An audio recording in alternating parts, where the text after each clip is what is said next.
sisi haswa, Bwana Gavana, kikao hichi tumekiitisha ili tupate jawabu ya mambo yafuatayo: meza za sokoni, stalls, nyumba zilizoko juu ya soko na mfuko wa revolving fund. Hayo ndio mambo ambayo tulikuwa na taratibu, tumeandika, tukawasiliana na waziri wako wa trade ambaye leo tutamlaumu mbele yako wa ukosefu wa adabu. Pole, ninatumia lugha chafu kwa sababu alituahidi kabla hatujakualika wewe kwamba atakuja na wataalamu wake awaeleze na waelimishe wanachama wetu, jambo ambalo hakulifanya. Dakika ya mwisho ndio iwasema kwamba wewe unamzuia, lakini ajabu kwamba yeye anzuiliwa, ndugu yetu Ibrahimu ankuja. Sawa, hiyo tutaka jawabu kwako. Lakini mambo ambayo tuyataka ni ile ahadi iliyochukuliwa na mkuu wa nchi kwamba 75% ya nyumba na stalls ni haki za watu wa majengo ambao ni hawa. Kwa hivyo hayo ni maneno ambayo tunataka kuyasikia kutoka kwako. Na hapa kabla hujaja tulijizungumza kidogo, moja ya tatizo sugu lilojichomoza ni maji taka. Watu hawana raha, wazee, watu wazima imebidi waswali majumbani kwa sababu akifika msikitini asharoa maji taka, lazima aende akatafute tena tohara nyingine. Kwa hivyo hayo ni mambo tutakayoyaangazie na utueleze ni njia gani tutakayofuata na serikali yako itafanya kitu gani ili tuweze kufaulu. Jambo jingine ni tunataka pia kwa serikali yako kwa njia yako imwezeshe chifu wetu huyu hapa na madimu wake kuhusu tarbia mbaya za vijana wetu, hususan za mwakaa na mambo ya kimakhanatha. Sikuweza kuyazungumza, lakini madamu wankuja imebidi niyazungumze. Hali ni mbaya sana katika majumba yetu, kwa hivyo tuwaomba kuwe na baraza kila mara kwa mara ili watu waelimishwe na wazazi wapewe majukumu na tuweze kufaulu katika hali hiyo. Shabab, sisi swali letu ni kwamba soko yajengwa, nyumba za jengwa, mahali pa kuwekeza magari ni wapi? Hilo pia litilie maanani. Mimi naona moja kwa moja tumwalike gavana azungumze nanyi na atoe nafasi kidogo ili mpate kumuuliza maswali mawili matatu. Lakini bwana gavana, katika mradi unaoendelea wa Ziwani na chief officer wako yuko hapa, alichukua ahadi ambayo hajaitimiza. Kwa hiyo baada ya hapa kando, manake kuna baadhi ya watu wetu walikuwa wawe ndani ya kamati, mawasiliano mpaka leo hatujapata hilo swala, pia tutakaolishughulisha. Karibu bwana gavana. Haya, asalamu alaykum wa rahmatullahi wa barakatuh. Mimi nadhani katika wote walioko hapa hakuna aliyoko nyumbani kunishinda mimi. Kwa hivyo karibuni nyinyi mwanzo. Pili, wacheni niwaeleze, jana Shabiri ndo alinipigia simu mimi.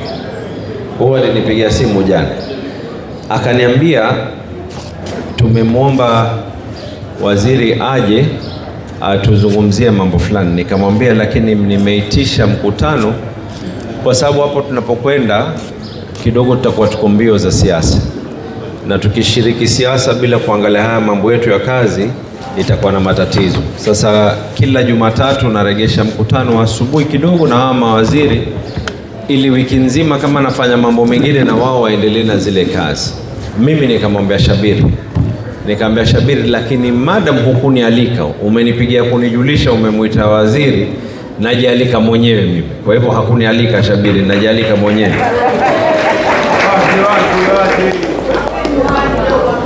Na tukakubaliana, yule waziri wa trade yuko kule kwenye mkutano, tukakubaliana na Babangida kwa sababu yule chief officer wa mambo ya trade yuko hapa, ye waziri akae kule, ili wakiendelea na mkutano tuweze kuangalia itakuwa ni vipi.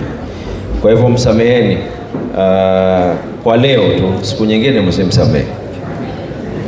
Sasa nimesikia habari ya market stalls.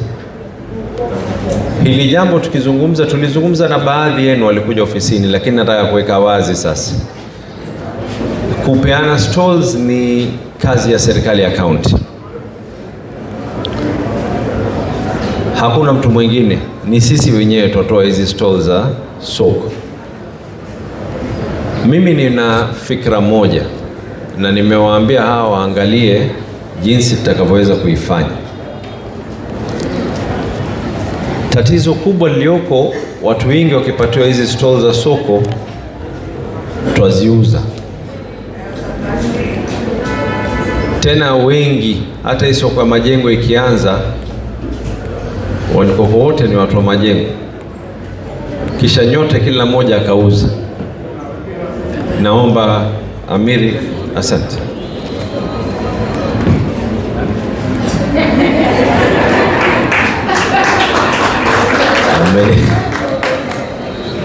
Mtoto huyo anijulia kweli, ameniletea karatasi hapa na ananiambia happy birthday governor. Asante sana.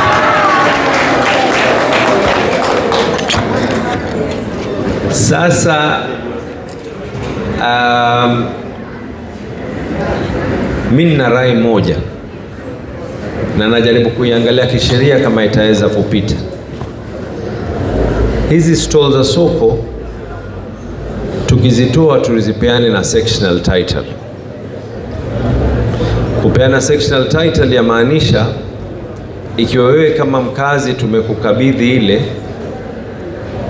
badili kusema ya kwa kila mwezi unalipa pesa kadhaa, usitulipe sisi, ulipe pahali fulani, sisi tuchukue ile gharama. Lakini kando na hiyo, kesho kusiwe na lawama. Ukiiuza tujue ya kwa uliiuza wewe, pasiwe na lawama. Mungu akijalia tumegura, kuna kwenda mbele ya haki, iwe ni urathi. Kwa sababu ukigura 3, Mwenyezi Mungu atanijalia nitafika mpaka mwaka 2032. Inshallah. Atakayekuja baada yangu hatujui atakuwaje. Isiwe ya kwa atakayeingia mwingine huko aje kuwatoa katika masehemu. Nikiwapatia karatasi ambayo kwamba ni as good as a title deed, ukiuza kwanza umeuza wewe, na itakuwa ni haki yako kuiuza, lakini ujue ya kwa mtu mwingine atakayeweza kuchukua, ili watu wengine wa majengo wakija kuniuliza baada ya miaka 10 itajulikana ya kwa watu walioni nini hao. So what I'm proposing we do, Babangida na Kurichwa, you will work with Osman as well, tuangalie hikma, kwa sababu katika nafasi zilioko kama ni how many stalls are here?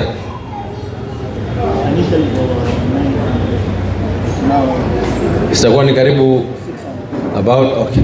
Katika stall hizo zote 100 kadhaa, tuangalie hikma tuweze kujua ni nani na nani anayetaka wapatiwe na the preconditions and we take it up from there. Si ni sawa hivyo, sio?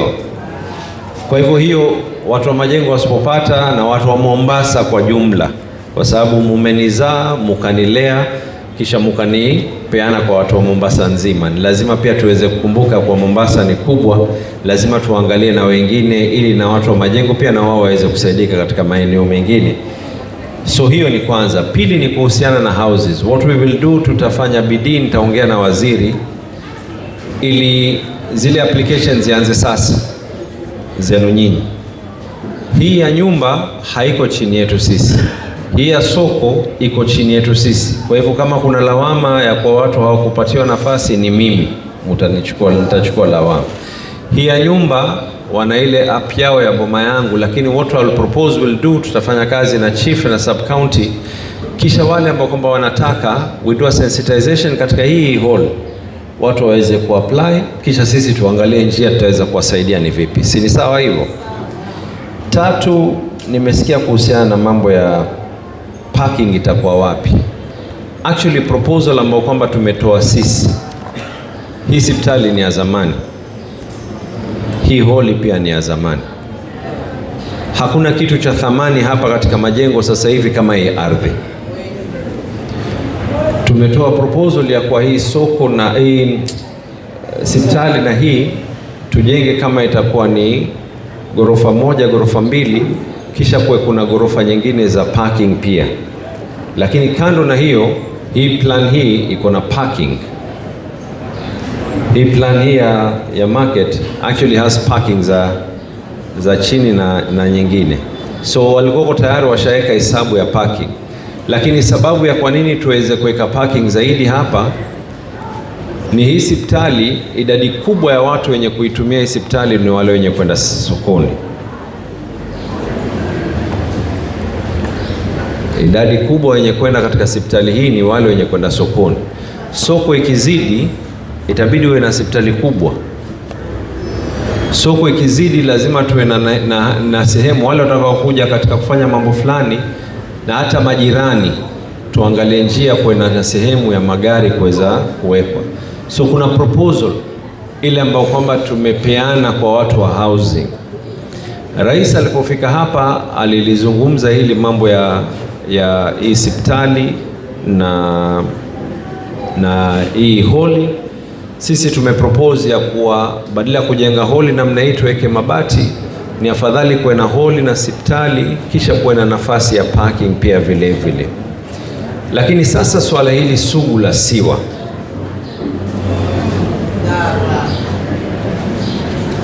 naomba munisikize kwa nini saa nyingine inabidi nichukue mishale kila pahali.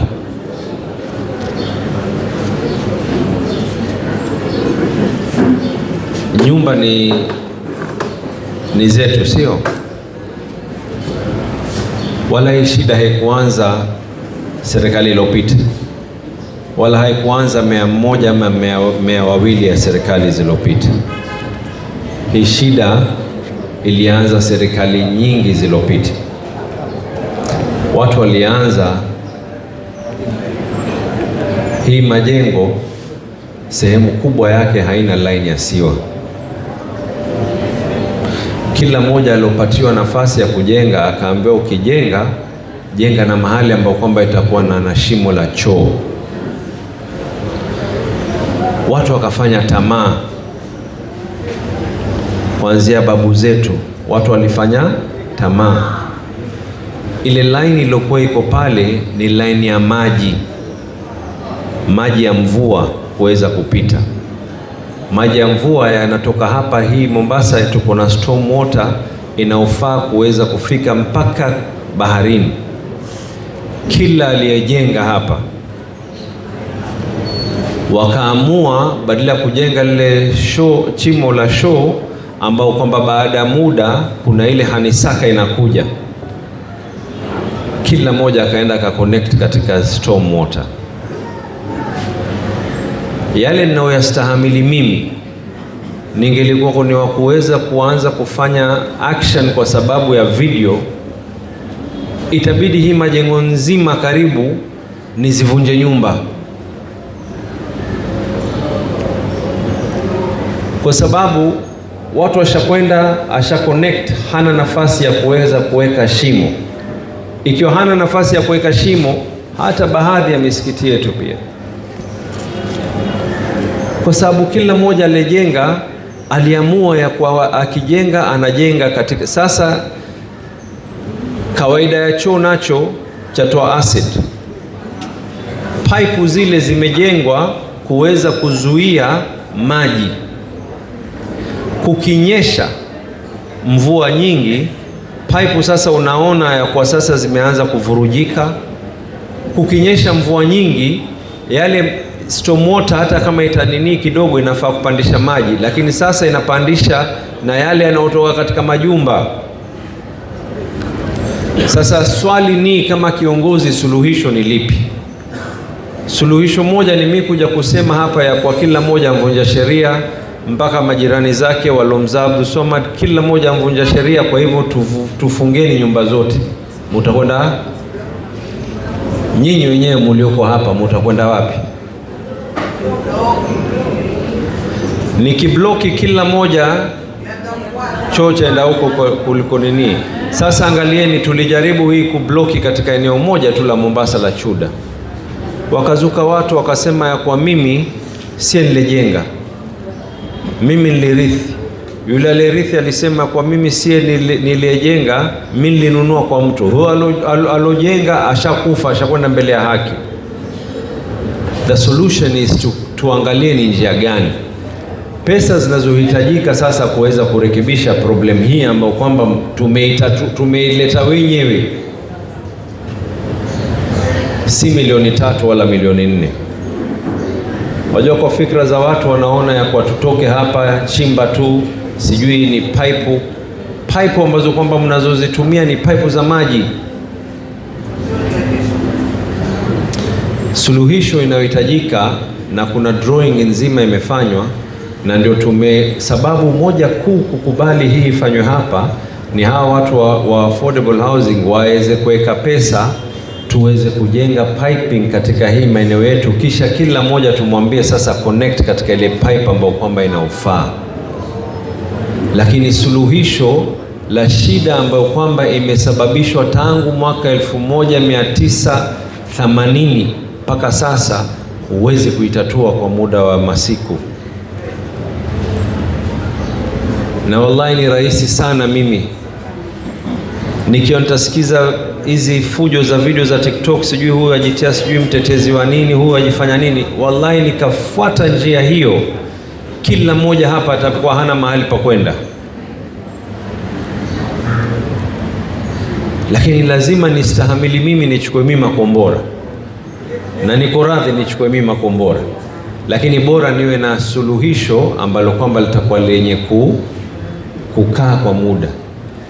Na ile ambayo kwamba tunajaribu kufanya sasa hivi ni zile ambazo kwamba ni nyumba mpya, approval zake na zile nini zake zitakavyofanywa zitaenda kiteknolojia, kwa sababu tena hawa wenye kujenga wahonga maaskari, wajihonga wenyewe, wahonga majirani pia.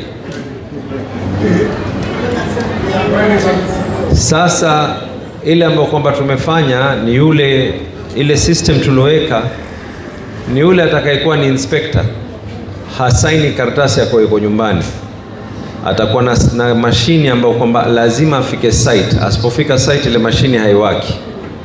Teknolojia ya kisasa tuweze kuangalia itakuwa ni vipi. Kuhusiana na mambo ya revolving fund, pesa za mama zetu, nani wetu, nilichagua board ambao kwamba ndani ya ile board kuna mwana majengo pia, Mama Soni. Kisha tukafanya mpango ile board, lazima board hatuwezi kuchukua watu 30 wodi 30, lazima tuchukue kutoka kila sub county. Lakini wale ambao kwamba wenye kuhusika wako hapa, board imeshakaa chini na karibuni tunafanya mpango muweze kupatiwa hizi fedha. Hizi fedha zitakuwa na makundi kadhaa. Kwanza lazima tuwasaidie wavuvi wetu, lazima tuwasaidie wale vijana wenye kwenda safari ya ng'ambo na hawana uwezo. Karibuni nitatangaza skills mitaani. Nyinyi msimwajua nilikuwa na ile program ya skills mitaani nikiwa mbunge. Sasa hivi tutaifanya skills mitaani iende Mombasa nzima. Baada ya hapo hawa vijana nikiweza kuwasomesha kazi za mkono, niwapatie na mteja wa kuweza kufanya kitu. Sio kwa nimemsomesha mtu kwa kapenta na hana hata randa ile, sio randa, hana msumeno, hana lolote. Wamsomesha mtu mambo ya nini, hana jambo lolote. So nimewaomba hawa komiti wakiwa tayari itakuwa na, kisha kuna na wale watu wetu wa biashara wadogo wadogo. Tena angalieni hizi pesa nimechukua mimi gharama yote ya riba. Sisemi ya kwa mimi nalipa riba, lakini ile gharama ya riba serikali yenu ya county itaichukua ili nyinyi mkichukua mfanye biashara bila riba yoyote, muregeshe taratibu. Ukichukua shilingi regesha ile shilingi, ukwambia uregeshe shilingi 1.5. Tumeelewana, sio? Hata biashara za achari naziona. Asante. Sasa kuhusiana, kuna mambo mengine hamkuyauliza lakini niacha niyataje kuhusiana na uwanja wa Ziwani.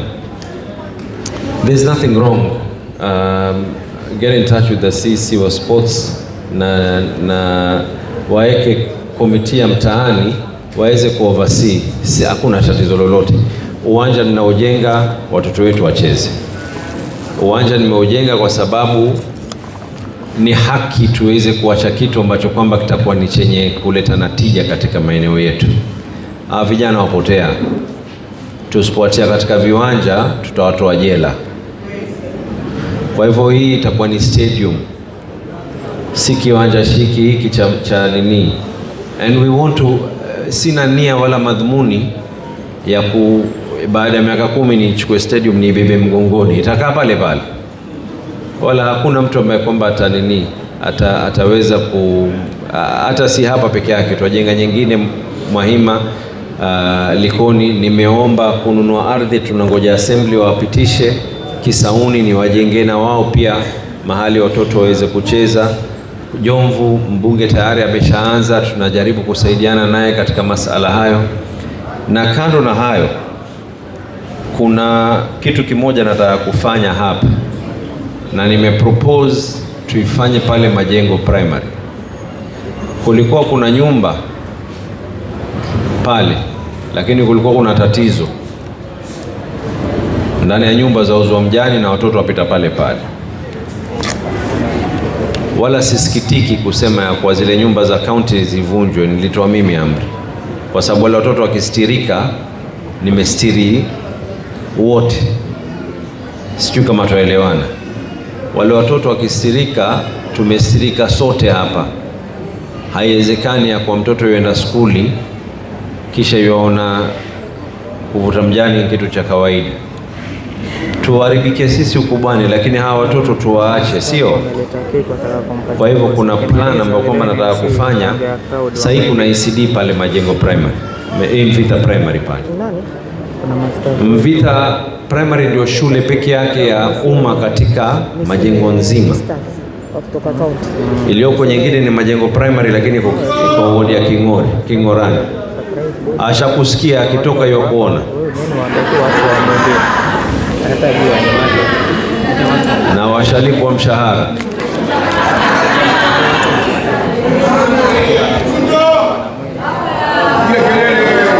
Asante.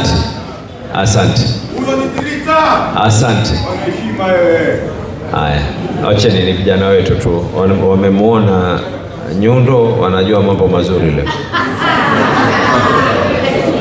So kuna plan ambayo kwamba mimi nataka kuifanya pale, tujenge ECD kubwa sana. Nikijenga ile ECD kubwa pale, ili watoto wote hawa Majengo tuwe na mahali ambapo kwamba tunaweza kuwasomesha. Sasa hivi wamechukua klasi za primary, lakini kwanza ECD za serikali ya county tumezifanya kwanza ni bure, hakuna shilingi mzazi anaolipa. Chakula ni bure, vitabu ni bure, fee ni bure.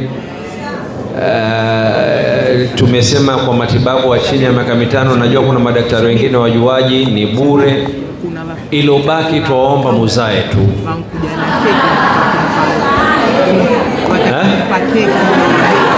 Ngoja. Sasa kama elimu ni bure, kuwalisha watoto skuli ni bure, vitabu ni bure, hospitali na wasimamia gharama ya mtoto chini ya miaka 5 ni bure. Tena sasa hivi naangalieni, nisikizeni, na panapo majaliwa nitayafanya. Kama haya niliyafanya, panapo majaliwa nitayafanya. Sasa hivi nimepanga hizi ECD zitakazokuwepo, tukizijenga tutakuwa na nafasi ya watoto wachanga pia kuweza kuletwa, kwa sababu wenu nyinyi. Nisikizeni mwadhini, Waswahili husema kwa mwadhini shahidi, mwadhini hukuja na wakati wake. Maneno ndio ya ukweli tu. Sasa niliwaambia ya kwa kwanza kuna mambo ya ECD. Tulianza watoto wale bure, tumeongeza idadi ya ECD hapa Majengo. Nataka kuwajengea pale Mvita Primary ECD. Kisha sasa tumesema kando na kulisha watoto bure, wale watoto pia vitabu ni bure, hakuna fee ya kulipwa. Walimu tumeajiri. Kando na hayo, tumesema kwa hizi ECD mpya tunazozijenga zitakuwa na nafasi ya wale ambao kwamba wenye watoto wachanga lakini wako nje wanafanya kibarua, waache wale watoto ili ikifika time fulani anakuja, kwa sababu wakati wowote kuna watoto takriban 90,000 katika hii Mombasa ambao kwamba wanazuia mama zao kwenda kazini, na akina mama ndio wenye kuendesha huu masala ya uchumi wa hii Mombasa, hizi biashara ndogo ndogo zote tunazozifanya. Sasa tukiwa tumefanya yote, kisha tumesema kwa mpaka matibabu, jamani, kuna ubaya kuwaomba muzae? Manake sasa sijui limbaki na muzae. Chifu, utabidi uzungumze na watu wa majengo uzuri, watuzalie watoto, watupigie kura za urais. Watazaa, sio? Hata yani yote tunaoyafanya kuna na mengine tutayafanya. Sasa kuna na jambo jingine ambalo kwamba tayari tumeanza, zile shule ambazo kwamba ni za sekondari. Tumechukua jukumu la lishe kama serikali. Fees ilikuwa ni 22,000 takriban. Sisi kama serikali nikakaa chini na waziri wa elimu wa serikali kuu, nikakaa chini na Attorney General, nikaambia itawezekana vipi watoto wetu wanafukuzwa skuli, mimi nilipe 5,000, mbunge atoe 5,000, bado watoto wanafukuzwa fee. Nikawaita hawa walimu wakuu wote, nikakaa nao nikawaambia, niambieni gharama yenu ni ipi? Wakaniambia gharama kubwa ni masala ya lishe. Sasa mimi nikawaambia hakuna shida, mimi nipeni mimi gharama yote ya chakula nitaichukua mimi. Sasa kama ni mchele tuwasupply sisi, kama ni maharagwe tuwapatia sisi, kama nini tuwapatia. Na sababu kwa nini ni rahisi zaidi, nyama kila jioni mtoto si vibaya. Si vibaya. Daktari pia ansema nyama mtoto ale jioni. Sasa jamani, nawapunguzia fee 12,000 pia mwaniambia bado nyama. Tukiendelea hivi itabidi muniambia kwa bado biriani, tukimaliza hivi muniambia bado. Tumetoka hapa tumepunguza bei na 12,000. Sasa wewe amua, bora zaidi mtoto wako ale nyama ama mtoto wako asome. Kwa hivyo kama haya mambo mengine sijui ya kwa nyama nini, Mungu atanijalia. Kama nilivyofanya akili ya kuwasimamia hii, hakuna aliyedhania, hakuna hata mmoja aliyedhania ya kuwa tuweza kuyafanya, na tutaweza kuyafanya. Hata hii bongo hili mulolilea nyinyi, Mungu atatufanyia pia, tutaweza kufanya haya mengine. Tumeelewana, sio? Kwa hivyo hata hapa kuna mambo ya tamachia Salim aweze kuelezea. Sababu ni kwa sababu nahitajika, huu mkutano nilikuwa sijaalika, mimi ninajileta, lakini nahitajika kwenda Likoni ambapo kwamba kuna mawaziri wa serikali wako kule, na wakifika kule mawaziri na mimi mwenyewe sijafika, itakuwa pia ni picha mbaya, sio? Sasa niko na waziri Hassan Ali Joho yuko pale na waziri Mvurya na wengine wako pale wananisubiri, lakini nitamwacha Salim Kingi yuko hapa, Babangida yuko hapa, Munira yuko hapa, na swala time imefika. To get more videos of Abu Shuraim, don't forget to subscribe, like and share. May Allah guide and bless the person who shares the videos.